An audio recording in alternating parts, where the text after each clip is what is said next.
parents because they are too old to look after themselves. After work, she goes to the supermarket to buy some fruit and vegetables for dinner. As soon as she gets home, she cooks dinner immediately. After dinner, she has a lot of housework to do, like doing the dishes, washing the clothes, and cleaning the house. She usually goes to bed at 11:30. Sometimes she feels tired, but she enjoys doing everything for her family. Peter gets to know about his mother's daily life. He understands her and wants to help her with some housework. For example, he helps his mother buy some food in the supermarket this weekend. Now let's look at the shopping list. He makes a shopping list including different kinds of food and the quantity. The foods are bread, milk, rice, eggs, apples, and carrots. Let's see how much or how many he needs to buy. He needs to buy a loaf of bread, a bottle of milk, 2 bags of rice. He also needs to buy 10 eggs, 6 apples, and 5 carrots. When we find we use different kinds of expressions to describe the quantity of the food. The difference is that some of them are countable, but some of them are not countable. So, some nouns are countable nouns. We can count them. But some nouns are uncountable nouns. We can't count them.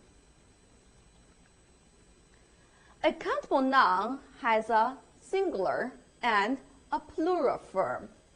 We can use a number with a countable noun. For example, 1 sandwich has jelly. 2 sandwiches have cheese. Sandwich is a countable noun. We can use number 1 or 2. An uncountable noun has no plural form. We don't use a number with an uncountable noun. For example, you need bread for a sandwich. My mother drinks coffee every day. Bread and coffee are uncountable nouns. We cannot use numbers in front of bread or coffee. Here we got some common uncountable nouns here. Now let's look at the list. Some nouns are about liquids. For example, water, tea, coffee, soup, and juice.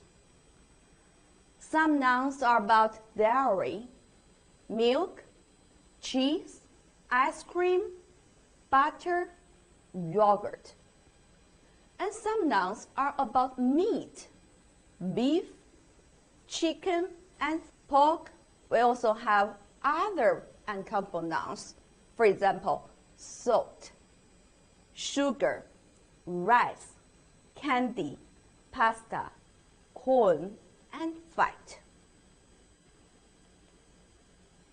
Okay, let's see how to describe the quantity of the following uncountable nouns. We often use a unit of measurement. For example, 一瓶水, 一杯牛奶, 一片面包, 一罐果酱, 一碗汤, 一条面包. So, how can we express it in English?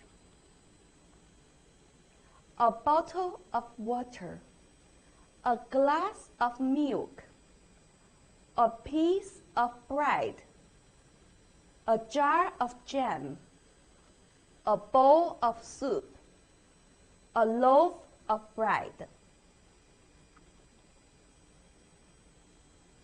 Now, let's summarize together. We review yes-no questions, WH questions, and answers in context. Then, we summarize some descriptions about the quantity of uncountable nouns of food. Okay, it's time for homework now. Design interview questions. Li Hua makes great progress this term. As a reporter of the school magazine, you are going to interview him and write an article about him. Now, you need to design some questions about his study and life. Let's have a reflection. Li Hua makes a questionnaire to help his classmates understand their mother by asking some questions about her daily life and try to help her. Okay, that's all for this class. Thank you.